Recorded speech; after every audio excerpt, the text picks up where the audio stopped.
intention of Natural Freedom League is to expand the understanding of natural law, which is based on objective morality, and to expose the illegitimacy of the belief in authority, and thus the inherent immorality of all government. We be the Natural Freedom League, cause we become no longer unvegan. We seek in the wisdom, and that's why we did come to this prison, a prism. And that's why the beat thumps, and that's why we speak up. We be the Natural Freedom League, cause we become no longer unvegan. We seek in the wisdom, and that's why we did come to this prison, a prism. And that's why the beat thumps, and that's why we speak up. We be the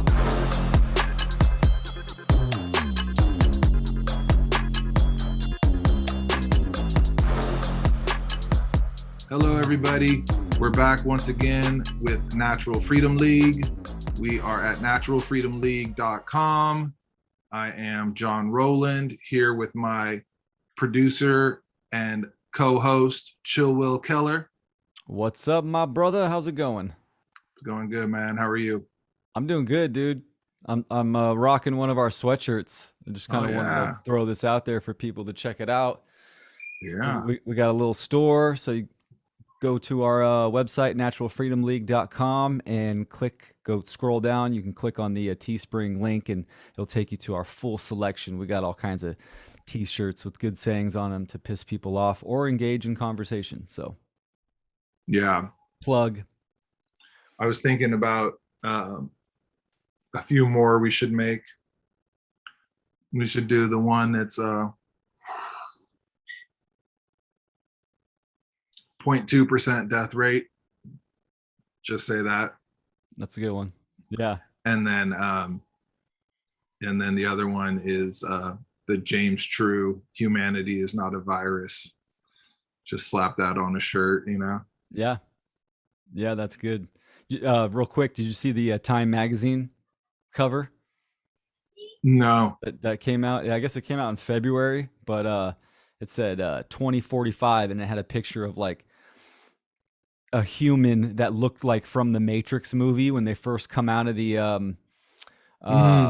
Matrix, right? They're all like, the picture was like there was like no pigment whatsoever, completely bald, plugged into the back of the neck. There's a cord, and it said 2045, the year humans become immortal. Yeah. So. Yeah, it's interesting. You know, it goes along with what we kind of wanted to talk about today is, you know, why are they creating this world?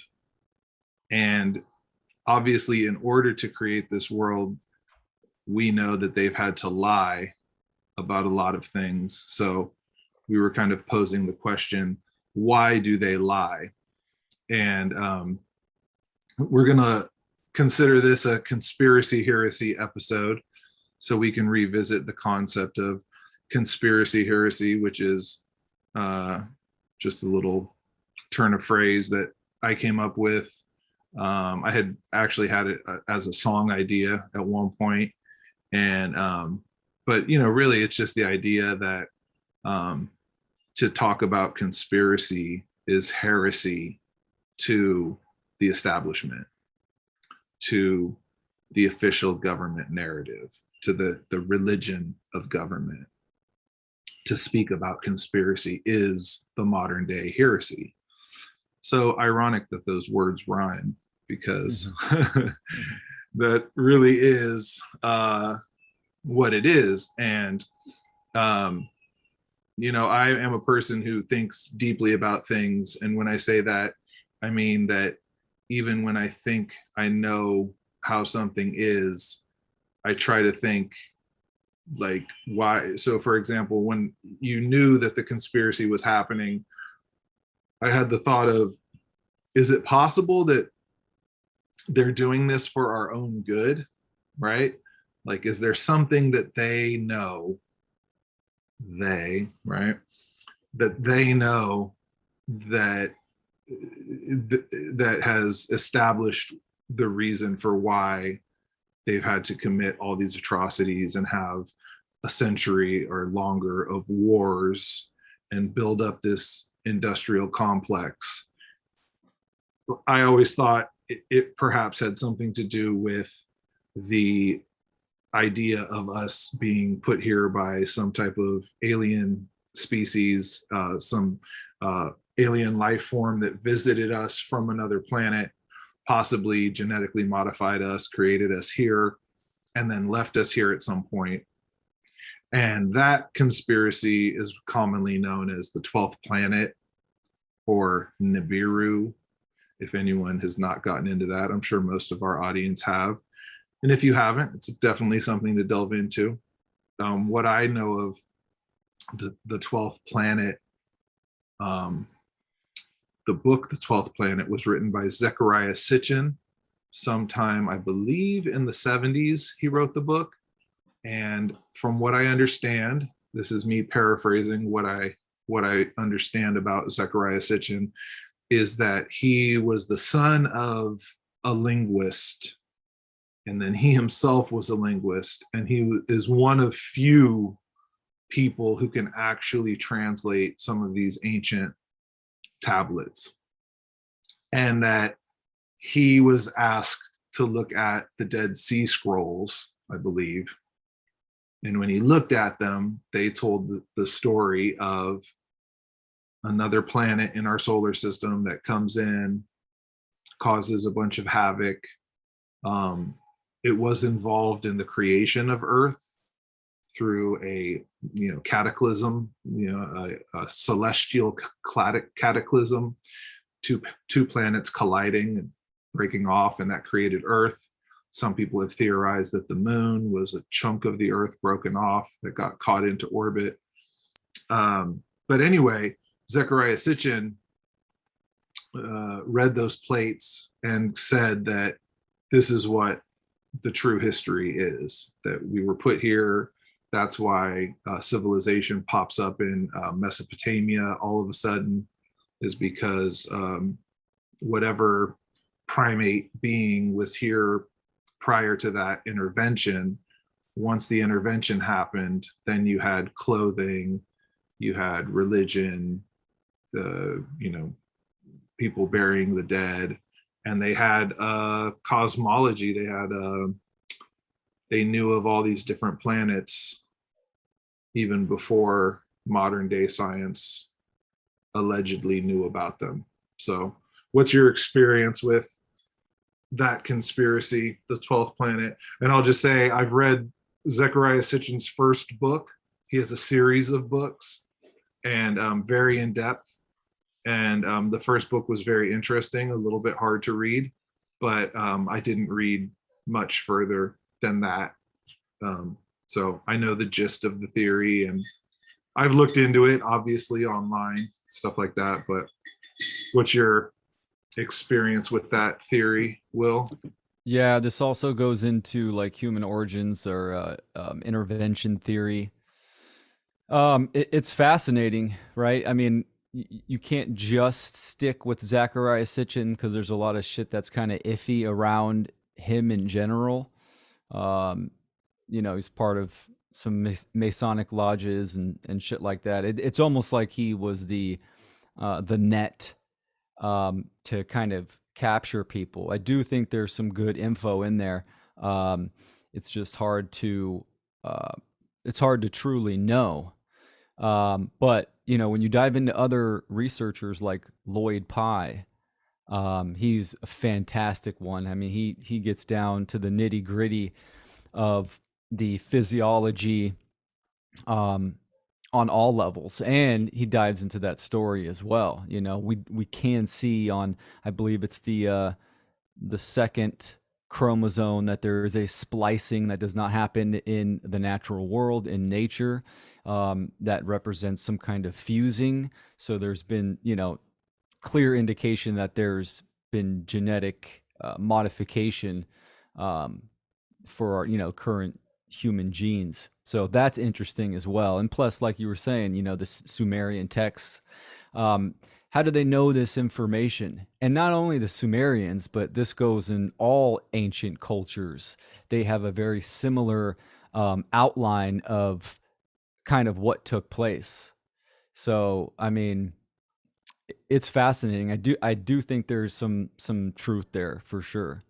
But ultimately, you got to use discernment and use the trivia method. And there's just some things that we're just not going to know at our current level of consciousness, because we're in this system of control and manipulation. But I would like to check out the Vatican Library and see what they got in their basement for sure. Yeah. Yeah, I don't know, man. You might not want to go there. Could be a little bit sketchy. Yeah, no doubt. But so one thing, so as an example of kind of going past what you're being exposed to in terms of a conspiracy. So with that conspiracy, I know that one thought I had was, is it possible that these beings, which what's interesting about it too is how it ties into the Bible, right? And it gets into the whole, it is the story of Genesis. It's just, when you read it from the perspective of a Zechariah Sitchin, it's, now when the angels come down, they're actually beings coming down. It's not like, so, it's like, it's actual aliens coming down and intervening. Allegory. Yeah. They actually have like weapons, right? There's parts in the Bible where the ground shakes and they saw a flashing light. He's claiming that those were rockets, right? So that's an interesting take on it, and like it makes you look at the Bible a little bit differently. But I remember one thing I thought was, it's probably possible that this is just an earlier iteration of human beings, and that they genetically modified somebody or some being to be their workers, or for some other reason, but that it doesn't have to be an alien from outer space. It could just as easily be some other civilization that was advanced already and here already, and then they invaded some other group and genetically modified them and altered their awareness or their consciousness through that process. It's kind of like what we're doing right now, right? I mean, people are being genetically modified, and there's a clear working class, slave class of people. So I think that's definitely possible. What you're saying is that there's these cycles, in history, and it could just have been, already just advanced humans here. So yeah, I definitely could see that as possible. Yeah, and that's it's just another way of thinking about it. But it's like, yeah, like the people, if it was a primitive culture, right, that they wouldn't be aware of these things would be amazing to them, and they would think that these were some type of godlike beings. But obviously, as time has evolved, hopefully some of us at least have realized that if some being comes down with advanced technology, it doesn't mean that it's God, right? Yeah. But I actually think with what's going on now, that is how a lot of people would behave. I mean, a lot of people are behaving now like some humans are God, and that they've outsmarted God, and that's reason alone for us to give our blind faith and blind trust into this class of people. So it's not so like crazy to think. Magazine, right? Man, the year man becomes immortal. It's like, what the fuck? Yeah. Come on. And that people actually seem to like that idea. I think the idea of this vaccine having some type of technology in it, I think that excites a lot of people who are embracing transhumanism, even though they might write it off as, oh, that's just a conspiracy theory. I think deep down for some of those people, they think that's cool. Oh, it's cool that it rewrites your DNA. I saw a comment on a post the other day where a woman was taking that position. She was saying, they've worked on this for years. They've basically perfected it to where they, like a software update, they can just, update it and fix you. And so again, a lot of people would easily fall into that trap. One of our conspiracy heresy episodes was about the fake alien invasion. That theory goes under the title of Project Bluebeam, and it's the idea that the government would use holograms to trick people and fake a alien invasion. So it would be an event that would unite all of us, and that they could even put holograms of religious figures in the atmosphere, in the sky. So depending on where you were in the world, you might see Jesus, you might see Muhammad, you might see Buddha. And the theory is that they would encourage you all to unite under one religion, one world. Mm-hmm. So let me just plug real quick. This is another book that a lot of this idea, at least for me, is based on. This is Behold a Pale Horse by William Cooper, basically one of the big conspiracy theorists of the 80s and 90s. He starts off being very interested in the UFO phenomenon, but then he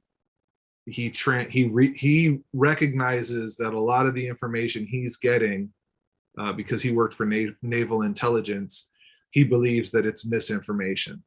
And so a lot of this information about UFOs and UFO events were coming across his table, not necessarily for him to do anything about it. Just he had that classification level where he got it, but he actually felt like it was misinformation to get people to believe that there were aliens, and that and he actually talks about the theory of the fake alien invasion. And once he came to that conclusion, then he turned his attention more to political, and then also class-wise, what this class of people practice and believe in. So he has a good series on, I think you can find it on YouTube. I think it's on the Ark, Mark Passio's Ark. But it's called his radio show was called The Hour of the Time, and it was there's like 40 episodes specifically on the occult, and he basically is breaking down what these people practice, what groups they belong to, what the secret societies are, and how all of the secret societies connect. They go back really far, even to like the Arab countries and stuff like that. They all had some form of this secret society. So that's where his search turns. But he is one of the people that came to the conclusion that a lot of the alien stuff we were seeing was fake. And so again, one of the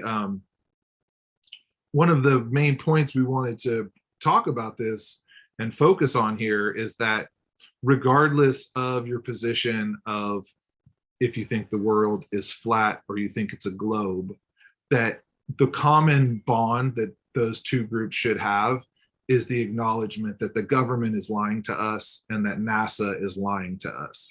And so then the question arises, or it should arise, we should consider, why would they be lying? Is there any reason beyond just saying that they're pure evil and that they want power, that they would be lying about this to this extent? Because it does seem like most information coming out of NASA is false. I think if a rational person looks into the moon landing, what they showed us, it doesn't seem to be authentic. And then I wanted to add to that, this author, Annie Jacobson, she seems, again, very rational, just about facts, freedom of information requests. But again, remember, even in those freedom of information requests, there could be misinformation as well. But she has a series of books. The first one is Area 51. This is Operation Paperclip. Then she has the Pentagon's Brain. Then she has another one called Phenomena. And then she has a couple more. But Area 51 gets into what was actually going on at Area 51. And the book is really about all the technology that they were developing at the time, the aircraft technology, and it was all based on the Cold War. So it was all about spying on Russia and Russia spying on us. So creating airplanes that could fly at very high altitudes, that could evade radar and fly at, you know, really high speeds and really high heights and all of that.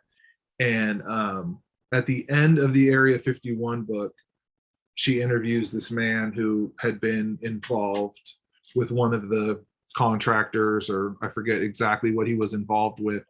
But what he said was that the Roswell crash was actually a false flag. It was actually Russia using technology they have developed to create an anti-gravitational saucer, flying saucer, and they crashed it into this city in, you know, this rural area, and that the aliens that people saw were actually children that had been like 13, 12-year-old children that had been deformed because they had been involved in Nazi scientist experiments, because the scientists that were involved in the Cold War on both sides, America and Russia, were of course Nazi scientists. And that's where Operation Paperclip comes in.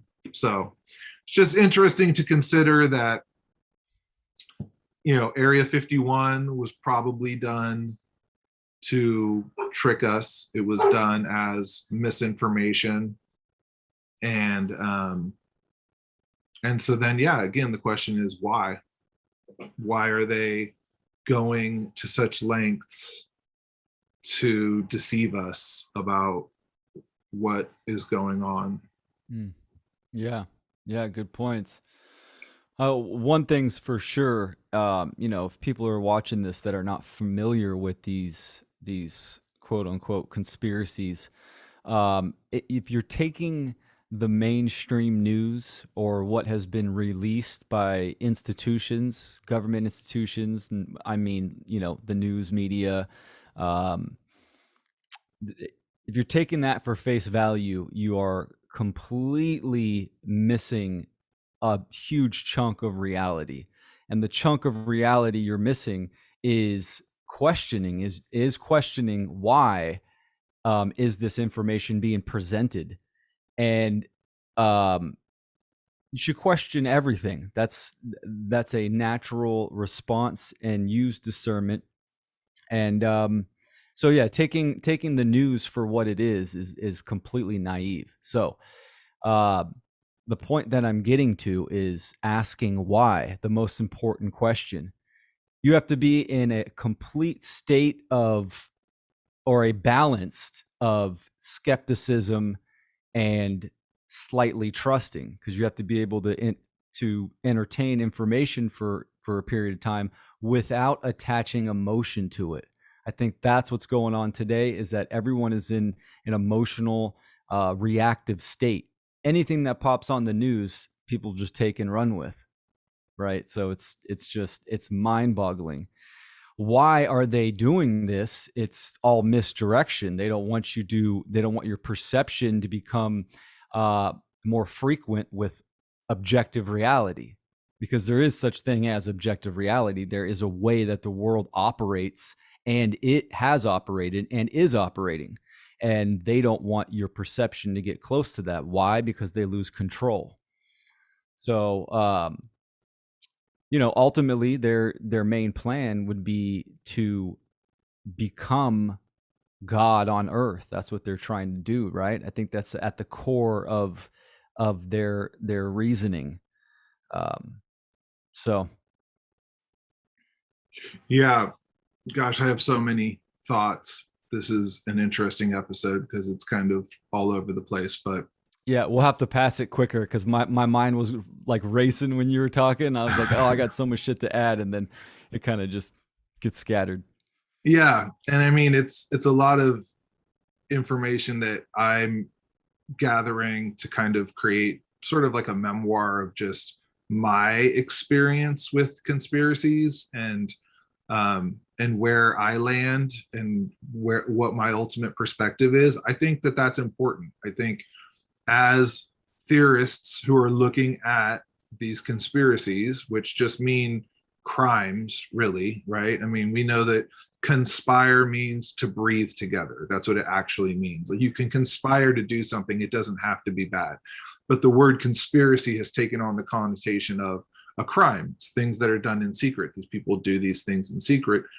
The only reason you're doing something in secret is because you're going to gain from it somehow by keeping it secret.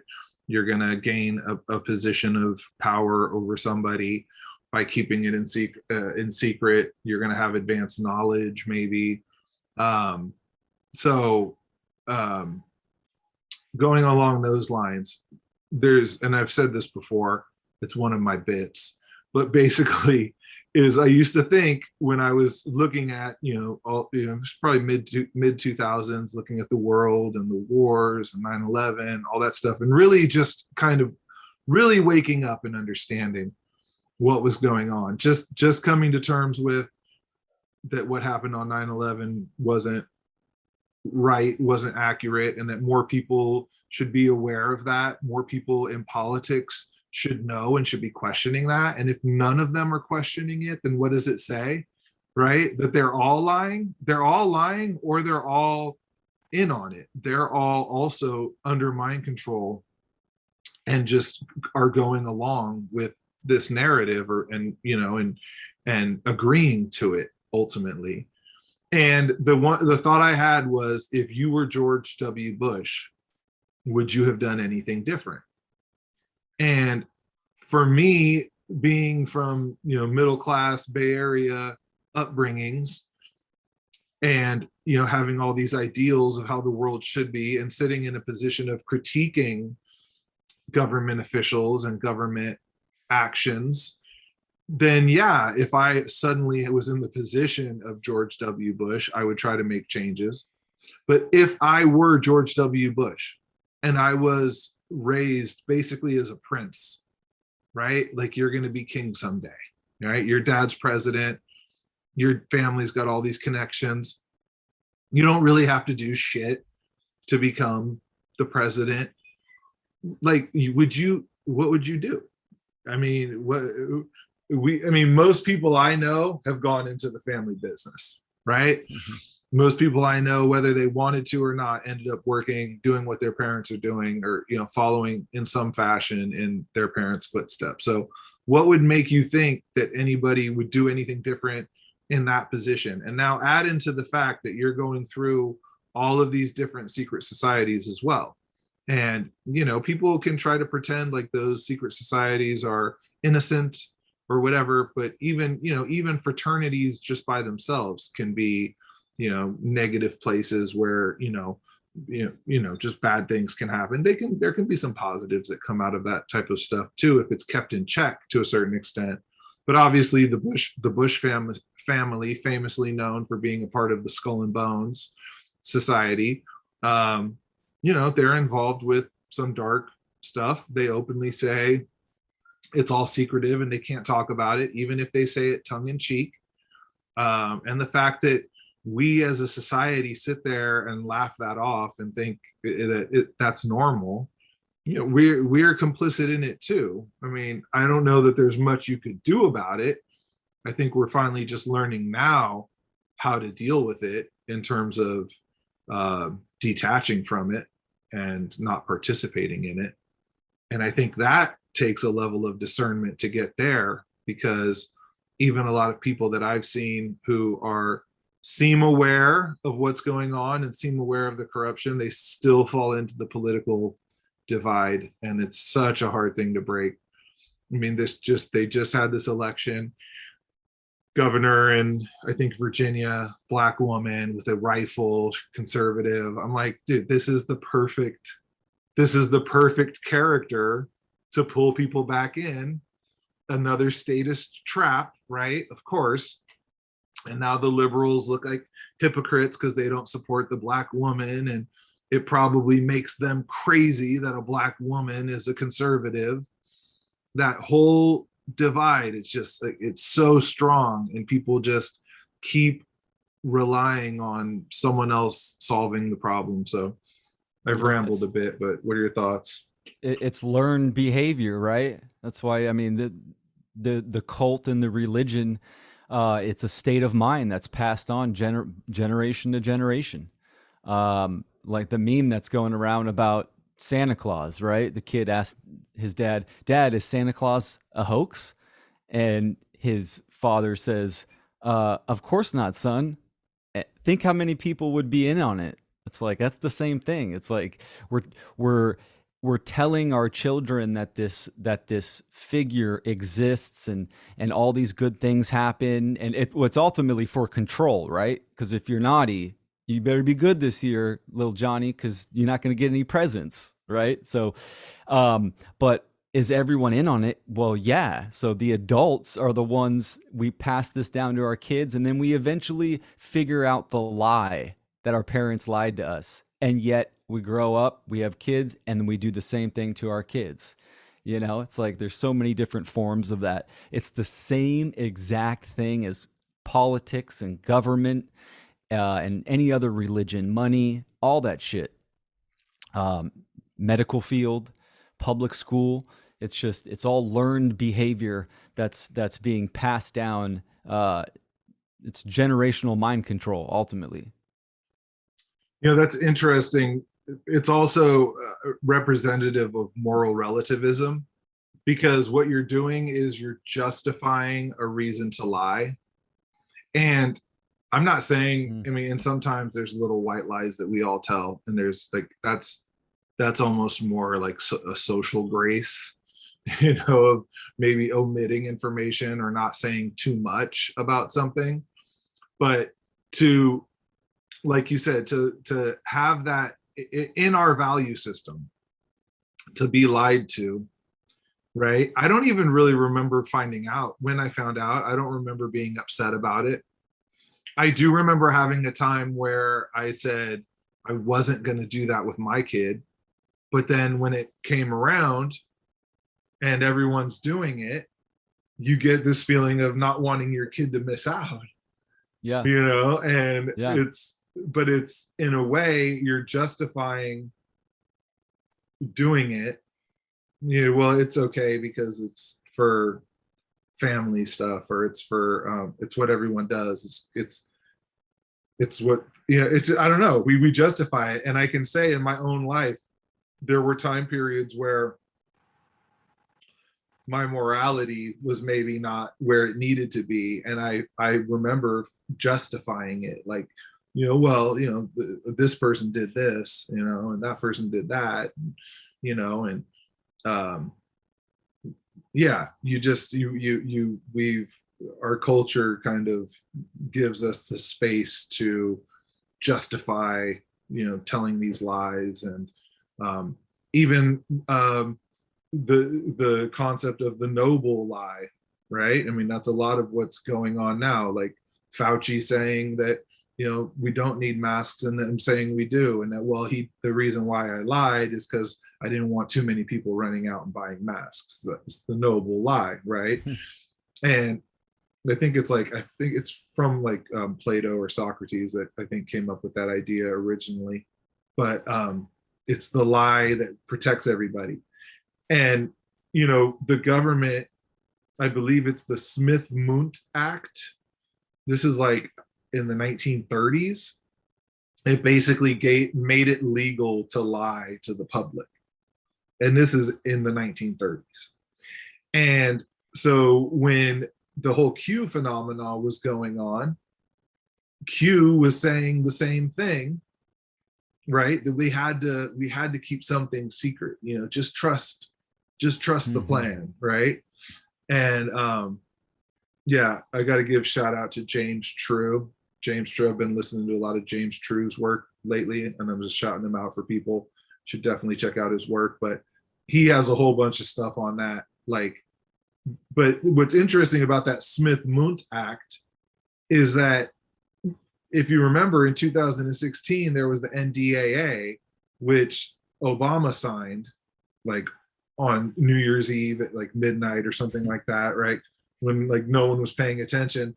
But in that, they had some type of clause that made it legal for them to use propaganda on the American public. But you look at the Smith-Mundt Act and they already had that, right? I mean, it's funny how they keep telling us they're doing it, or they have to like reset these things. And I mean, repetition. That's part of mind control, right? Repetition. Yeah. Yeah, exactly. Repetition. And then also letting us know they're doing it. I mean, a lot of people think that there's some type of karmic magic going on there, where they're protecting their karma because they're letting us know what they're doing. And I do think we need to consider that. I think that could be a possibility, because again, when we talk about why are they lying, that, and like you said, it probably is a bigger spiritual war happening, and they're trying to maintain some type of system that they've been able to uphold for so long, and they're trying to keep as many people within the system as possible, and that perhaps that needs to be a consensual thing. And the people who are waking up are saying, I don't consent to this anymore. I don't consent to being under this system. And that there will be others that will choose to stay in the system. And it also kind of seems, I know I'm kind of going off here, it also kind of seems, and we've talked about this before, that may be that there may be parallel societies at that point, where we may choose to opt out. And like you said, other people may choose to go plug in, never go outside, eat government, created meat that's delivered to your house daily, have a universal basic income, be plugged into the metaverse. It really is the Matrix. Oh yeah, absolutely. The Matrix was, autobiography of what's cracking off and what's to come, And here's one thing to consider too is, right, the social engineers, the dark occultists that hold the hidden information of this reality of life, of the human psyche and how it operates. That's how they're able to create a power differential. They also have the secrets of death as well, right? Death is not the end. It's just the end of a cycle. Right. So they know that they're coming back. They want that. They want to reincarnate back here in this reality as quick as possible. So they have a long-term goal. It's not just a few years, hundreds of years, thousands of years. They're trying to make that perfect control society where they don't, maybe, and I'm speculating here, they don't have to hit the reset button where, the population's getting too big. Doesn't have the right control mechanism that they want, so they have to do some kind of catastrophe to wipe it out and start again, right? Implement the new government system, the new control system. But they know that they come back here. They're waiting for that perfect control system, just like the Matrix, like the movie The Matrix, where they can be God in this reality field on this physical plane, because that's ultimately what they're doing, right? They're revolting against the creator of the universe and natural law, because natural law is binding and immutable to us all. They fuck that. They don't want to be constrained. So that's kind of what I think they're doing. But keep that in mind too, that they hold the most powerful information. It's self-empowerment and how reality operates, both of life and death. Yeah. Yeah, and I'm going to make this point, and this ultimately, going back to the flat Earth, globe Earth, which I touched on briefly, but from what I understand, from what I've learned, the reason why what the Earth is, it does matter, is because while natural law is the most occulted information of spiritual law, I think what we're living on and what how the Earth functions and how the world functions is the most occulted physical law. Now, whatever that is, that's up for you to decide. And that's one of those things that's pretty big, and is going to be hard to come to a definite understanding on. But I do think that that's where, from my perspective, it is important, and it should be a discussion that should be able to be had, is because if you don't understand how the sky clock functions and how the world functions, and all these things that are around us that are actually tools to probably help us to better understand what's going on here and guide us through this reality, that then we're just that much more lost. Just the same as it when they take away natural law and they make us think that everything is relative. It's the same thing. It's kind of like just throwing a wrench into your system and kind of throwing you off kilter. So I do think it's important that we are able to have that discussion. And again, I think it's important that those communities come together and realize that whatever your perspective is of what we're living on and what the function and reality of this world is, again, we're being lied to, obviously. And why is that? Like, why do they not want us to know all this information? One thing I think about too is the story of the devil. That he basically, they say the story is that he was jealous of humans and so trapped us here. And I think I read this in it's actually one of are they called the apocryphal or something like that? The books that were left out of the Bible. They're like the Gnostic Gospels, but it was the book of Adam. And Adam is describing how the God in the Garden of Eden was actually the devil, and had created this enclosed area where they had entrapped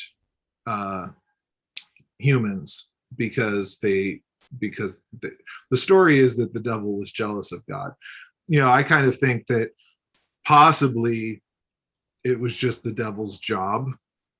This is what God tasked the devil to do, and the devil needed to create a school where souls needed to go to learn, and that it doesn't necessarily have to be looked at as something that's negative, like jealous or evil or something like that.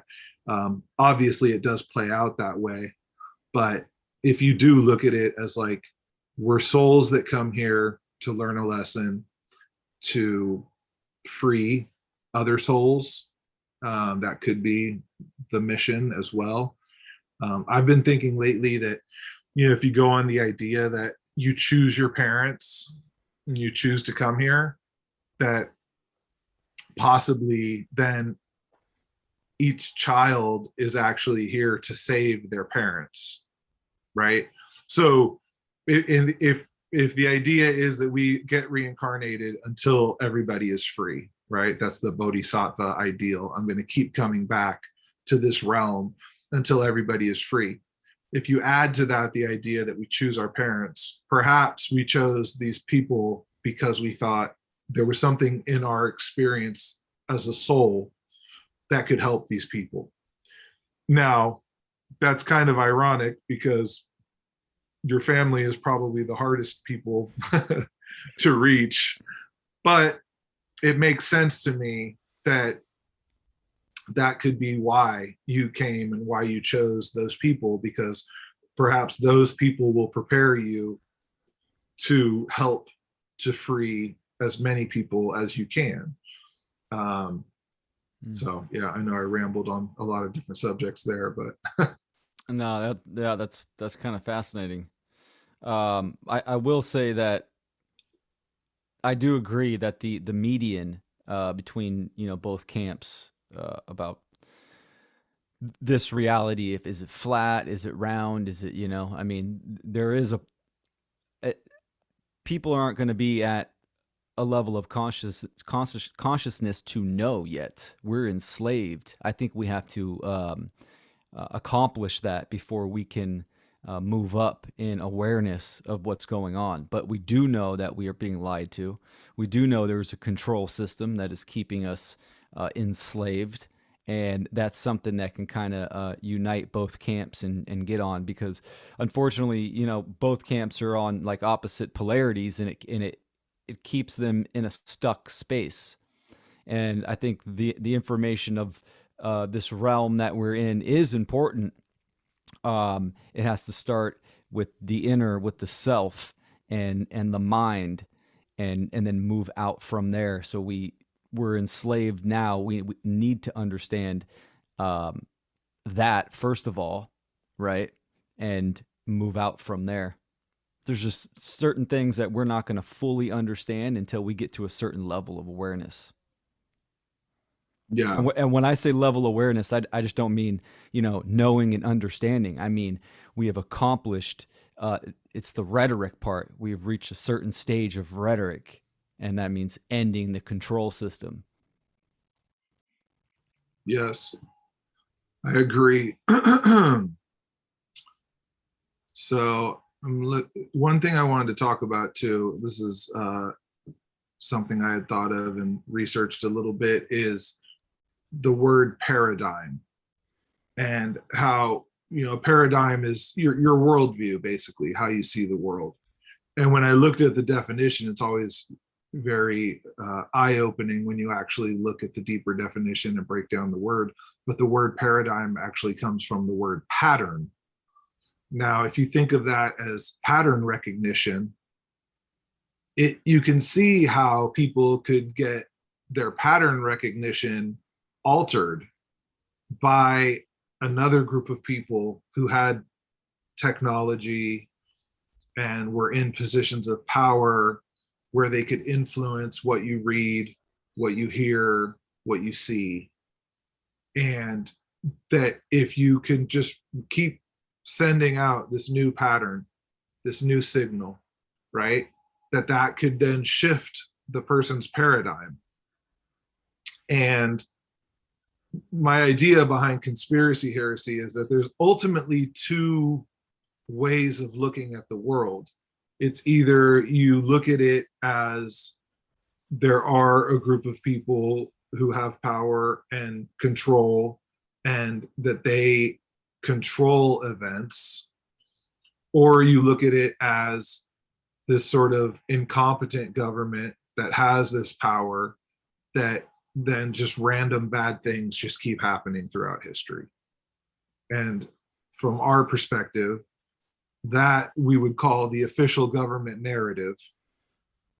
And that, at this point, has been found to be almost completely untrue. I'm at the point where I don't believe anything I see on TV. I question every story. If the mainstream media is talking about it, it's because that's part of the pattern that they want to put out there. So again, even with this politician being elected in Virginia, Black woman, conservative with a gun, I don't trust that at all. But I see people fall back into that paradigm still, right? Even people that are somewhat out of that paradigm, they keep falling back in.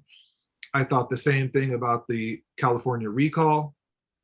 All of a sudden, somehow these people in California got organized enough to recall this guy when it had failed in attempts before.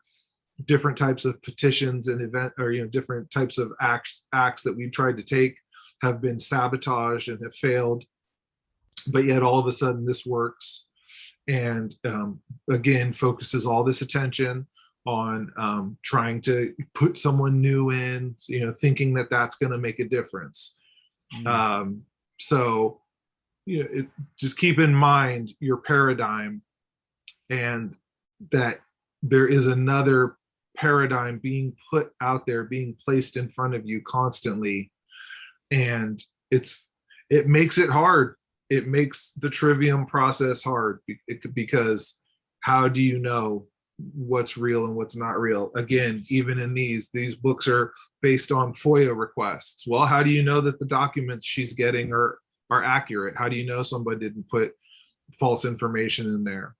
So a lot of it is taking multiple authors and saying, okay, Bill Cooper thought that it was fake, it was disinformation. This lady is saying that it's disinformation. Okay, now let me apply that to different things that are going on, and again, that's me confirming my pattern, right? That's me trying to support my pattern, support my paradigm.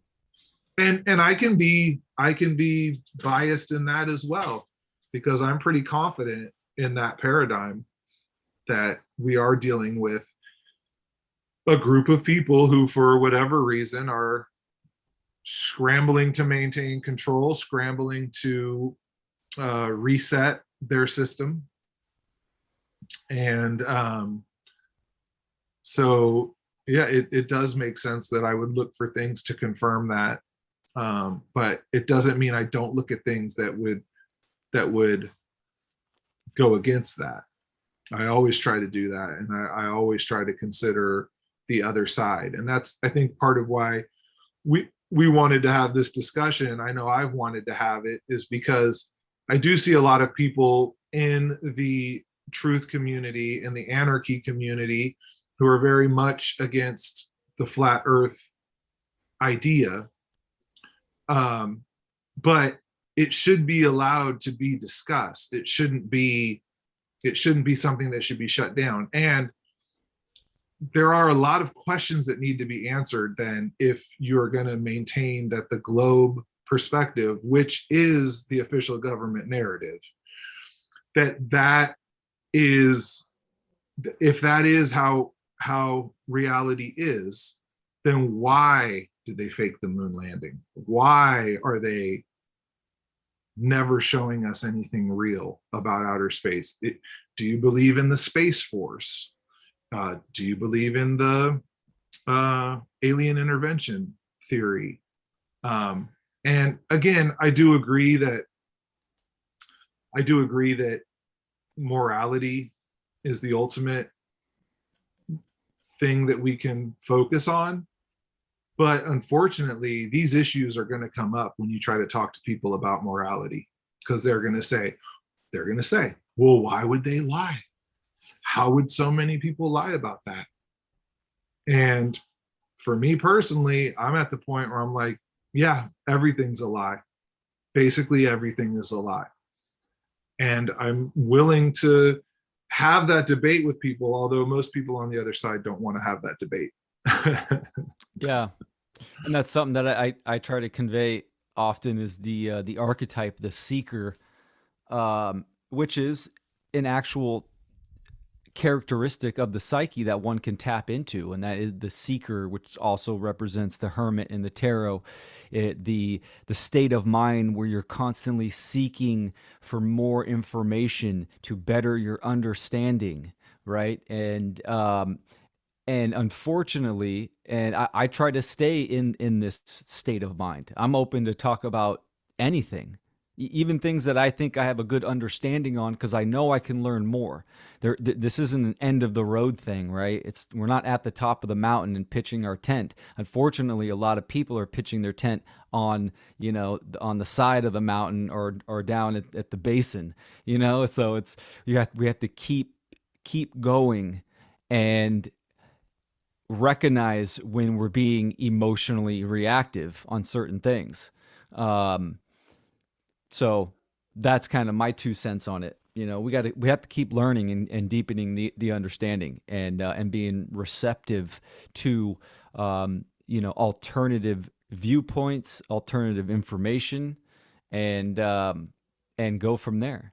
And especially in the anarchist community, cooperation is a big part of having a voluntary society, right? We can work together and build something new and something moral and good. Unfortunately, what we have going on nowadays, to kind of circle back to what you were saying earlier, people are just going with the flow. And even though in plain sight, they are putting their plans out there, that's because the majority of people are tacitly agreeing.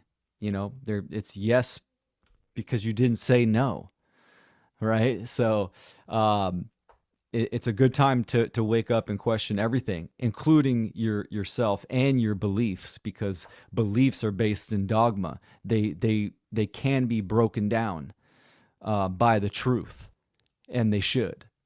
So, time to break the Santa Claus down. I think it's interesting too that if you get someone and enough people on this new paradigm, and you get everyone, as many people as you can, believing in it, that you can actually create a breakaway society. I don't think we've seen it be actually created yet completely, but you can see the beginnings of it. And that's kind of fascinating to think about in terms of the way that this world operates. And it will be interesting to see if it is two societies that then does it really become like the Matrix, where it's then our job to go in to try to bring people out, and that there'd be a period of time on the earth where that will be what's going on. That will be the new battle, is to try to pull these people out. But again, you have to also give people their free will. So the only way to really pull them out is to try to inform them.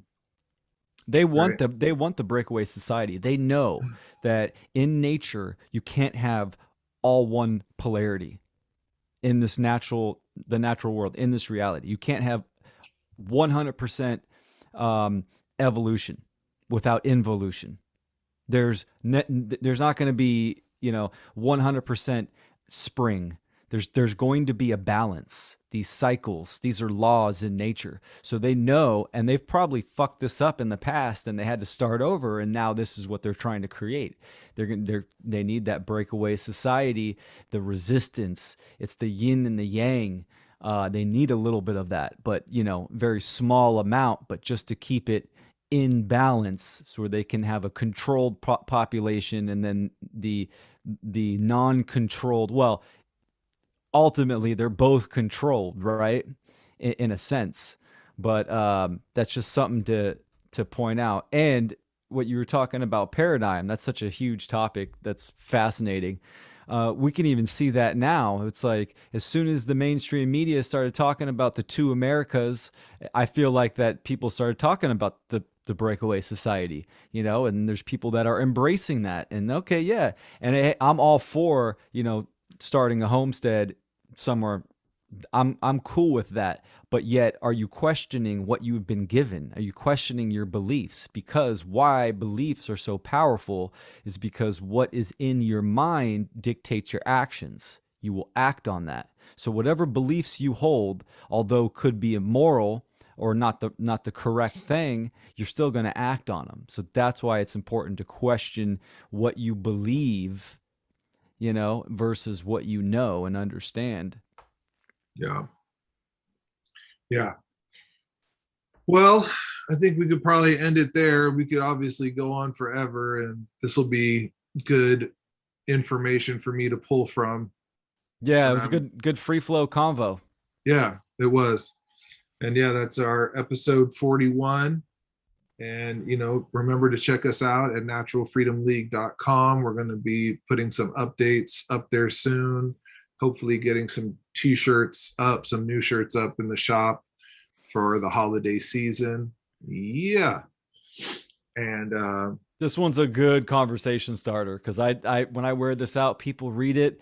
It's not too aggressive, right? They just go, what? And they ask a question. You got the Latin down there that explains it, and you just keep that convo rolling, man. I was watching the Kanye interview he was on this podcast called Drink Champs. And he was talking about mind control, but he never said government means mind control. And I see Larkin Rose talking a lot how he feels like we're at a tipping point where if you get his book into the right person's hands, that you could get somebody. I mean, Kanye might be the person to get the information to, dude. I think the energies are speeding up and they're intensifying. Shit's getting faster and it's getting heavier. So that's why it's so important to act now. Go public, do videos, do whatever you can. Stand out on the street corners. Send your book to Kanye. You never know. Russell Brand is another one. I think that he is talking about, conspiracies and mind control and these good topics, we got to reach out to him and have a convo. So exactly. All right, well, good job, Will. Thanks, brother. Good chat. And always remember, put something good in the air, plant something good in the earth. Peace. We be the Natural Freedom League, cause we become no longer unvegan. We seek in the wisdom, and that's why we did come to this prison of prism. And that's why the beat thumps, and that's why we speak up. We be the Natural Freedom League, cause we become no longer unvegan. We seek in the wisdom, and that's why we did come to this prison of prism. And that's why the beat thumps, and that's why we speak up. We be the